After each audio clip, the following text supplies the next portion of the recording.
I'm Emily, 28 years old, and if I had $1 for every time someone called me dramatic, I could have paid for my college tuition twice over. It's always been that way, you know. My family had this way of dismissing my pain, my struggles, as nothing more than attention-seeking antics. But that one summer, everything changed. That summer, I learned the hard way that you can't always push through when you're not okay. It was the weekend of the neighborhood block party. We were hosting this year, and it was going to be the first big gathering since I moved back home to Bridgewater. I had just recently lost my job in the city after the startup I worked for folded, and moving back in with my parents wasn't exactly my dream. But here I was, back in the old house, the one I spent my childhood in, surrounded by the same family who had always treated me like I was an inconvenience. Dad was in the backyard, doing what he did best, organizing the grill, giving orders, making sure everything was perfect. He was always on top of everything, always making sure things were done right. And by right, I mean his way. If you've ever had a dad who doesn't believe in excuses, you know what I mean. A dad who'd rather you work through a sprained ankle than sit down and rest because it wasn't real pain. I wasn't feeling well that day. In fact, I hadn't been feeling well for a while. I'd been fighting these headaches that turned into nausea, and my chest felt tight, like there was a weight on it. But I figured, hey, it's probably nothing. Maybe just the stress of the move and the job search. Maybe I was just tired. As I was setting up some drinks on the patio, it hit me, a sharp pain in my chest. It wasn't like anything I had felt before. My heart began to race, my breathing became shallow, and I couldn't catch my breath. I staggered to the side of the house, hoping no one would notice. I needed to get it together, I needed to be okay. But then, the pain got worse. It was as if my lungs were slowly suffocating me. I clutched the side of the house, trying to steady myself, hoping that this feeling would pass. But it didn't. And that's when Dad came around the corner, saw me leaning against the house, and snapped. "Quit faking it, Emily," he said, his voice sharp and accusing. "Stop being dramatic, you're fine. There's food to serve, and people are waiting." I wanted to scream at him. I wanted to say that I wasn't faking it, that I was genuinely struggling to breathe, but the words wouldn't come. My chest was tight, and no matter how hard I tried, I couldn't take a full breath. My vision blurred, and I felt like I was losing control of my body. But no, Dad wasn't having it. He just walked off, muttering about how everything had to be perfect for the party. I could hear him yelling across the yard, organizing people. "Emily, stop being a drama queen, get back to work." And that's when Aunt Karen appeared. Aunt Karen, who had always been my mom's sister, but who had a special way of making me feel like I wasn't good enough, like everything I did was just a half-hearted attempt. She was in her 50s now, with perfectly done hair and always impeccably dressed, as if her world was constantly polished and flawless.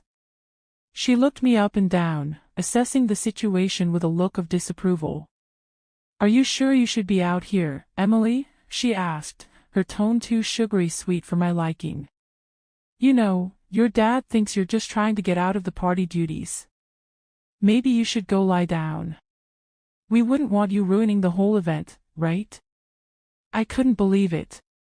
Not only was my father dismissing my very real struggle, but Aunt Karen was too.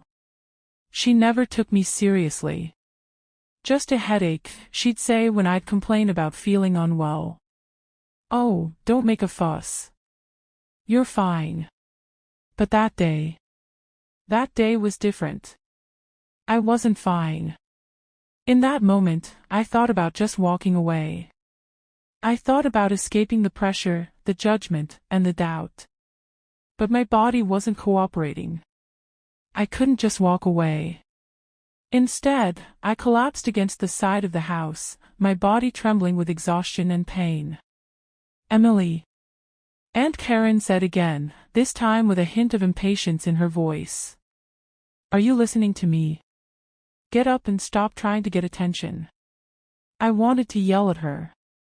I wanted to scream that this wasn't a game. I was really struggling, and it wasn't something I could fake. But I couldn't find the words. I couldn't breathe enough to even say anything. I just collapsed. And that's when I heard it. The sound of feet running toward me, the frantic voice of my little brother, Luke, calling for help.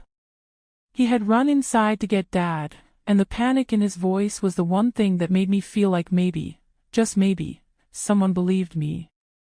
"Dad, something's wrong with Emily," he shouted. I could hear Dad's footsteps as he rushed back outside. His usual, tough guy, demeanor faltered for a second. "Emily?" he asked, his voice laced with disbelief. "What's going on?" I could barely form words. All I could manage was a weak shake of my head and a desperate gasp for air. That's when the EMTs arrived. Luke had called 911, and within minutes, the EMTs were in our backyard, checking my vitals. One of them, a woman with short brown hair, looked at me with concern in her eyes and immediately shouted to her partner, "Get the stretcher. Her pulse is irregular. We need to move quickly." The next few minutes were a blur. I was barely conscious, my body failing to keep up as I was hoisted onto the stretcher. I could hear my father's voice in the background, but I couldn't focus on it. I was too scared. Too out of breath. Before they wheeled me into the ambulance, I heard Aunt Karen muttering under her breath, "She's probably just making a scene. It's always something with Emily." But her words didn't matter anymore. I was being taken seriously by the medical team. Finally, someone was listening. My father, Aunt Karen, and the rest of the family stood there in the background, uncertain and disoriented as the ambulance doors slammed shut. Let me know in the comments where you're watching from. And if this story resonates with you, please hit that like button and subscribe. Trust me, what happened next changed my life forever. I don't remember much of the ride to the hospital, but I remember the flashing lights and the hum of the siren. It felt surreal, like I was watching someone else's life unfold. I was hyper-aware of every moment, yet completely detached from my own body. Every breath felt like it could be my last, but the thing that stood out the most was the strange silence around me. The EMTs worked quickly, talking in professional jargon I barely understood. But all I could focus on was the knot in my chest and the crushing weight on my lungs. When we arrived at the emergency room, everything moved in a blur. I was transferred to a hospital bed, and everything felt cold. Cold sheets, cold air, the sterile, impersonal world of medical procedures. The pain in my chest hadn't subsided, but it had shifted to a deeper, more suffocating feeling. I could barely keep my eyes open as I was hooked up to all kinds of monitors, tubes running into my veins. The feeling of not being in control, of not being able to breathe properly, was terrifying. I overheard snippets of conversation, something about pulmonary embolism, but I couldn't fully process it. My mind was foggy, and all I wanted to do was close my eyes, but I couldn't, because I was still fighting for every breath. That's when I felt a hand on my shoulder, and I looked up to see my father standing there, his face pale, his eyes wide with something I had never seen before, fear. You're going to be okay, right?" His voice was shaky, almost pleading. I tried to speak, but my throat was raw from struggling to breathe, and all I could do was shake my head, hoping he'd understand. This wasn't the first time something had happened like this: sickness, pain, injuries, but this time, it was different. This time, I wasn't faking it. "Dad," I managed to whisper. I can't breathe." For a moment, there was a flicker of something like regret in his eyes, but it was gone almost as quickly as it came. He stood there, looking helpless. This man who had spent my entire life telling me to toughen up, to stop complaining about pain, now looked like he didn't know what to do. I wasn't sure if I wanted him to do anything, or if I just wanted him to acknowledge that I wasn't pretending, that I wasn't being dramatic this time. But there was too much pride, too much history between us, and neither of us knew how to break that silence. The nurses and doctors came and went, doing their jobs without speaking much to me, but their actions spoke volumes. One doctor in particular, Dr. Sanchez, hovered around me constantly, adjusting my oxygen mask, checking my vitals, running tests. She was kind, but the urgency in her movements was unmistakable. I remember her looking at my chart, her eyes narrowing as she reviewed the data, then turning to the nurse beside her and speaking in hushed tones. "Her oxygen levels are dangerously low," Dr. Sanchez muttered. "We need to get her stabilized before we can run any more tests." The words, dangerously low, kept ringing in my head. What did that even mean? How bad was this really? My brain couldn't keep up with the information being thrown at me. I was too focused on trying to breathe, on trying to stay conscious. Somehow, I ended up in a CT scanner. The machine above me looked like something out of a sci-fi movie, massive and intimidating. A technician told me to stay as still as possible, but that was nearly impossible with the intense pain I was feeling in my chest. It felt like my heart was beating too quickly, and the air didn't seem to be getting to my lungs properly. "Hold still," the technician said again, a little more firmly this time. I complied, though every fiber of my being screamed for relief, for someone to just make it stop. They took the images quickly, and when the scan was done, I was wheeled back into my bed, still struggling to breathe. The pain in my chest had shifted into something more jagged, like glass shards pressing against my ribs with every inhalation.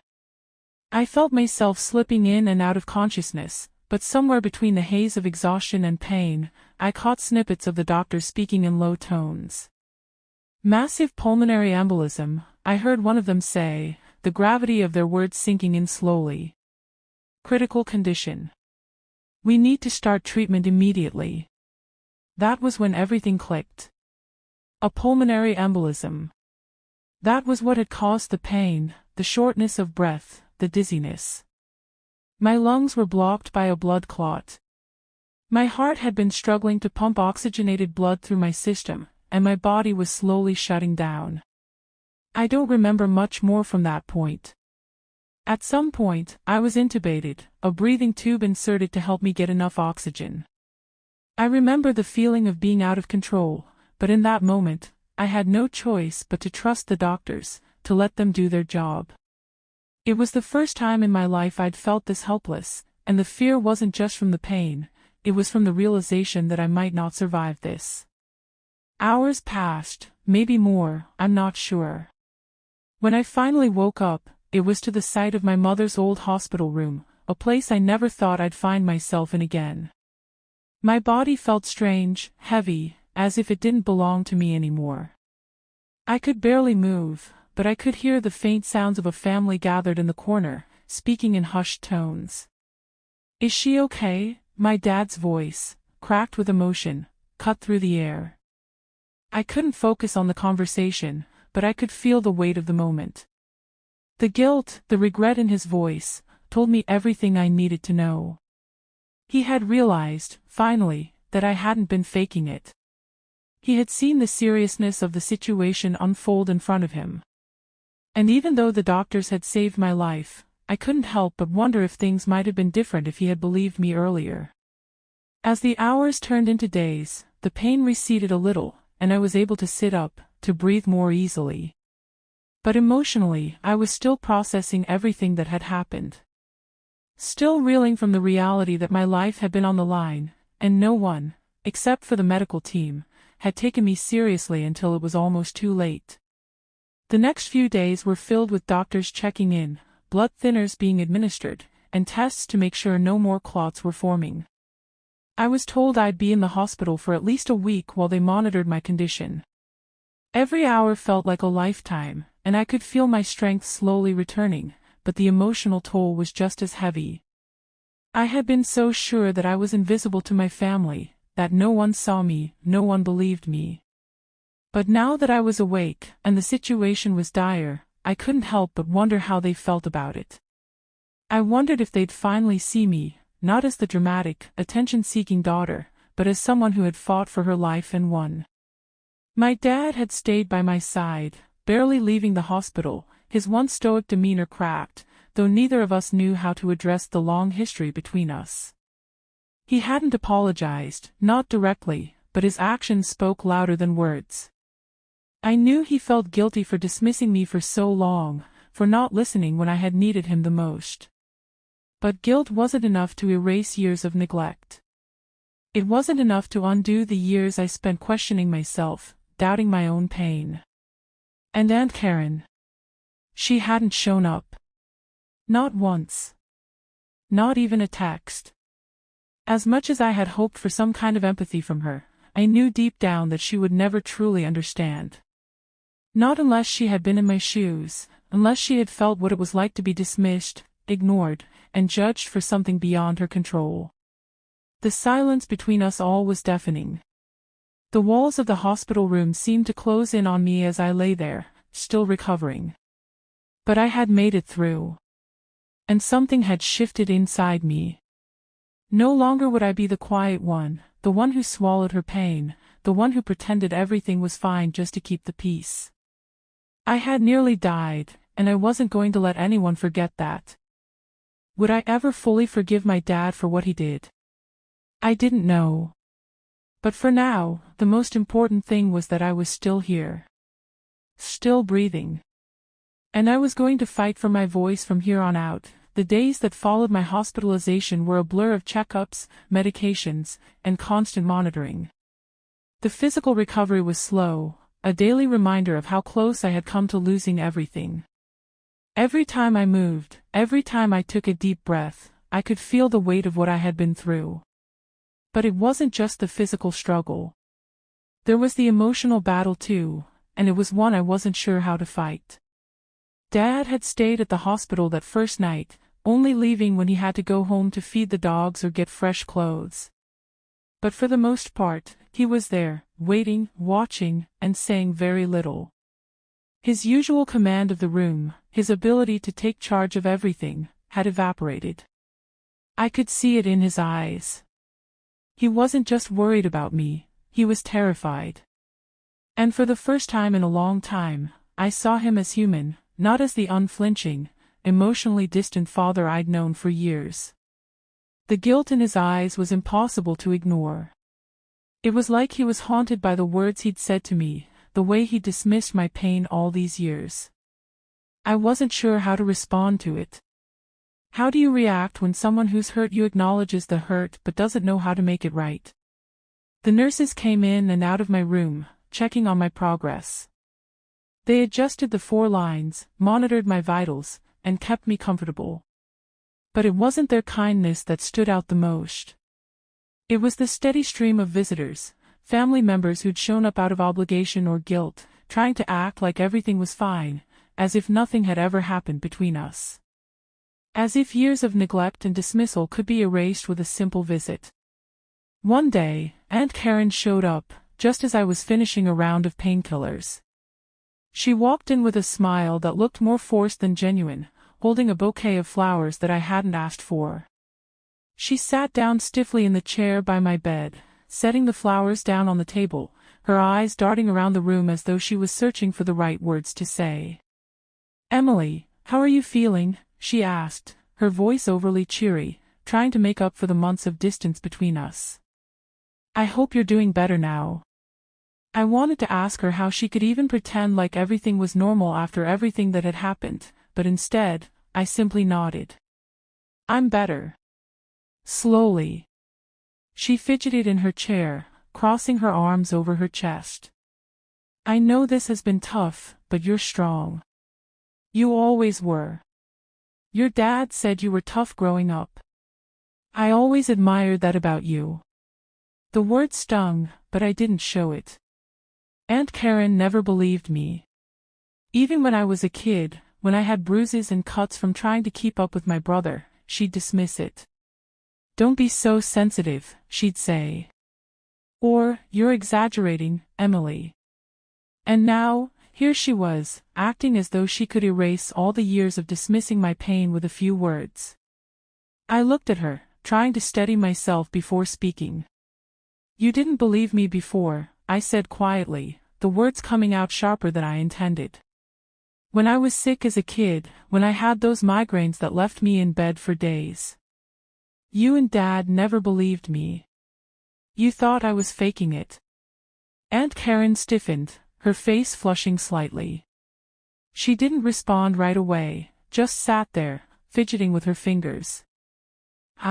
She stopped herself, seeming unsure how to proceed. I'm sorry, Emily. I should have believed you back then. I know I didn't, but I'm sorry. I stared at her, not knowing how to react.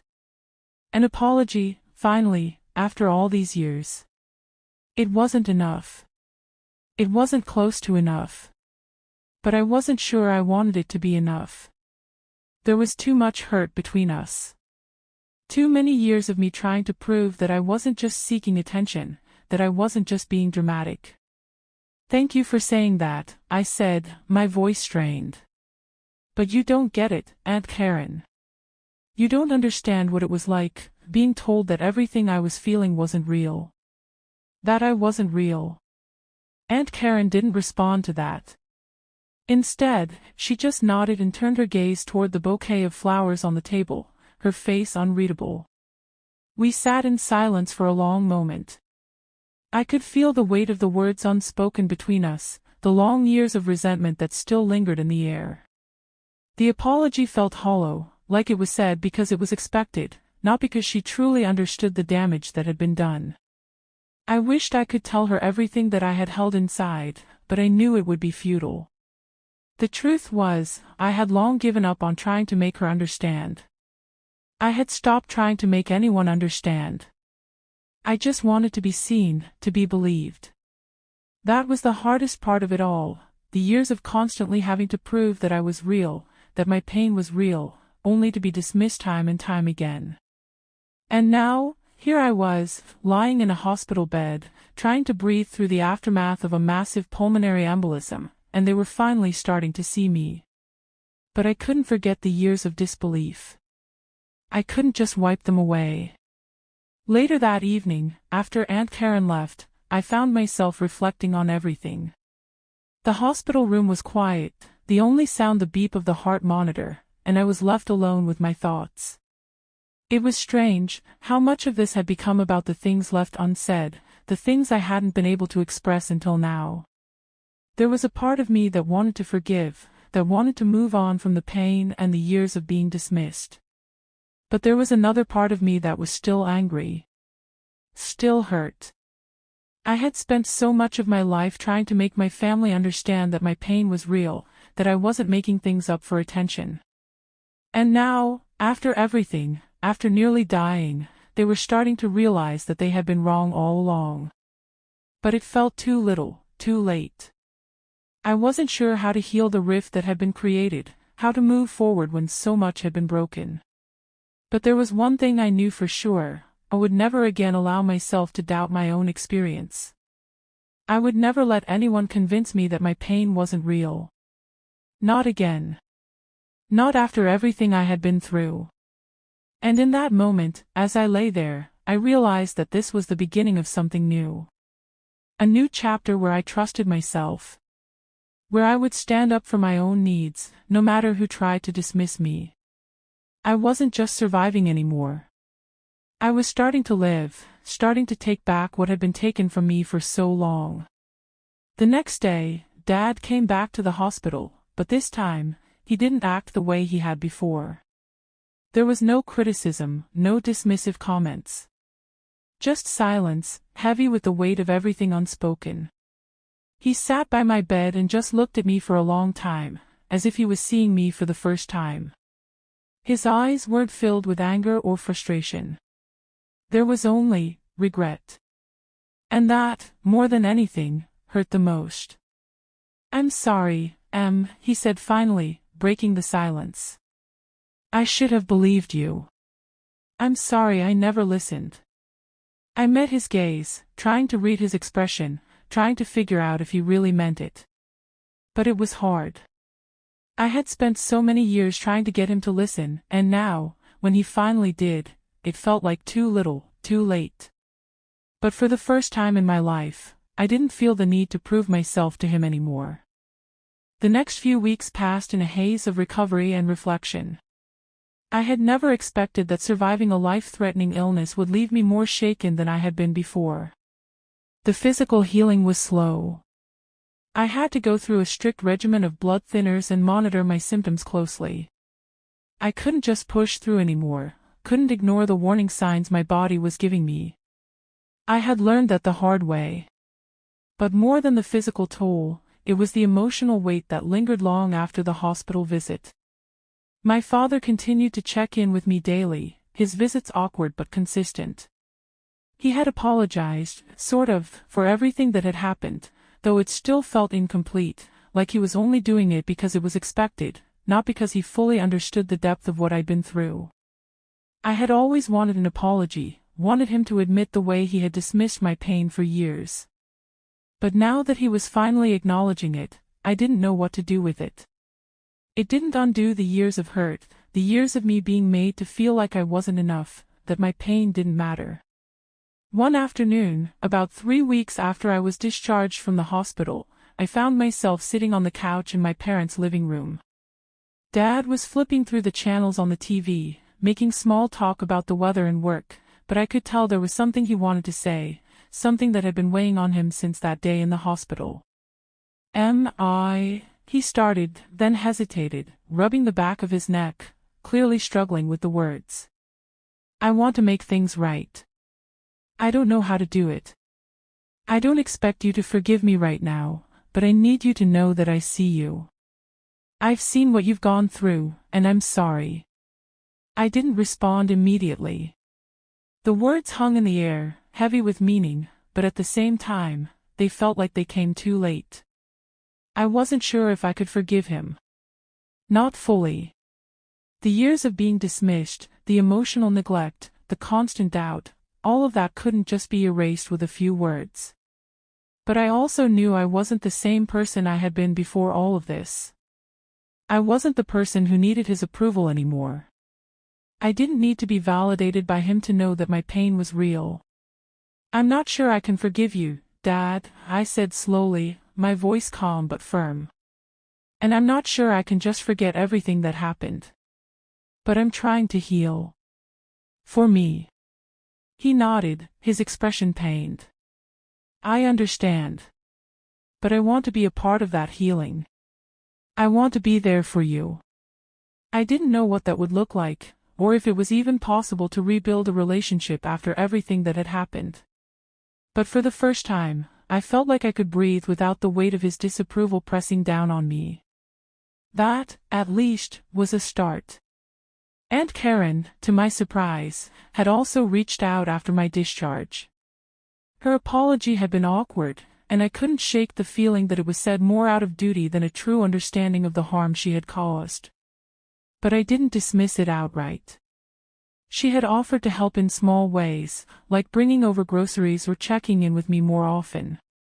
And even though it didn't make up for the years of dismissal, I appreciated the effort. The silence between us was no longer as tense. We spoke occasionally, with less judgment in her voice, though I still kept my distance. There was no rush to heal what had been broken between us. It would take time, and maybe we'd never fully repair it. But for the first time in years, I felt like there was a possibility of reconciliation. As for my own life, things began to fall into place. My health was improving, slowly but steadily. I found a new job working remotely for a marketing agency, something that allowed me to continue my recovery at my own pace. The pay wasn't great, but it was enough to cover my expenses while I figured out the next steps. For the first time in a long time, I felt like I was in control of my own life. I wasn't depending on my parents or anyone else for validation or support. I was standing on my own 2 feet. And it wasn't just my job that was falling into place. I started to find a rhythm in my personal life as well. I was taking better care of myself, physically and mentally. I went to therapy every week, processing the trauma of the past while also learning how to trust my body again. For the first time, I wasn't ignoring the signs when something felt off. I wasn't brushing aside my own pain, my own experiences, in order to avoid conflict or judgment. One afternoon, while I was out on a walk to clear my head, I passed by a small coffee shop and overheard a conversation that caught my attention. A young woman was sitting at the table next to me, speaking to a friend about feeling unwell. She described dizziness, shortness of breath, and fatigue. And the more she spoke, the more familiar her words felt. I couldn't help but overhear, my heart racing as I heard her symptoms. It was exactly how I had felt weeks ago, before everything went south. Before I had almost died. I hesitated for a moment, but then something inside me clicked. I couldn't let her walk away thinking it was nothing. I couldn't let her ignore the warning signs like I had. "Excuse me," I said, my voice hesitant but firm. "I'm sorry to interrupt, but I couldn't help overhearing. Please, get those symptoms checked out. Even if no one believes you. Don't wait until it's too late." The young woman looked up, startled, but then something in her eyes shifted. Recognition, perhaps. Or relief. She nodded slowly, almost as if she was afraid to believe what I was telling her. "I thought maybe it was just anxiety," she admitted softly. "No," I said, shaking my head. "Trust yourself. You know your body better than anyone else. And if your doctor dismisses you, find another one who will listen." As I walked away, I felt something shift inside me. I had survived. I had made it through the worst of it. And now, I was passing on the lesson I had learned the hard way. Don't let anyone, not even the people closest to you, convince you that your pain isn't real. Your experiences matter. You deserve to be heard. I had spent years questioning myself, doubting my own instincts, and ignoring my body's signals. But no more. No more would I let anyone dismiss me. No more would I silence my own voice. As the autumn breeze brushed against my face, I realized that I had found something precious through all of this. I had found my voice, and I was never going to let it be silenced again. I'd learned to trust myself, to trust my experiences, and most importantly, to believe in my own worth. And in doing so, I had found something I never thought possible: freedom. Have you ever experienced a situation where your concerns were dismissed by those who should have believed you? How did you find the courage to trust yourself despite others' doubts? Share your stories in the comments below, and remember to like, subscribe, and share this video if it resonated with you. Your story matters, and your voice deserves to be heard. Thank you for listening to mine, and I hope it helps you trust your own instincts a little more today.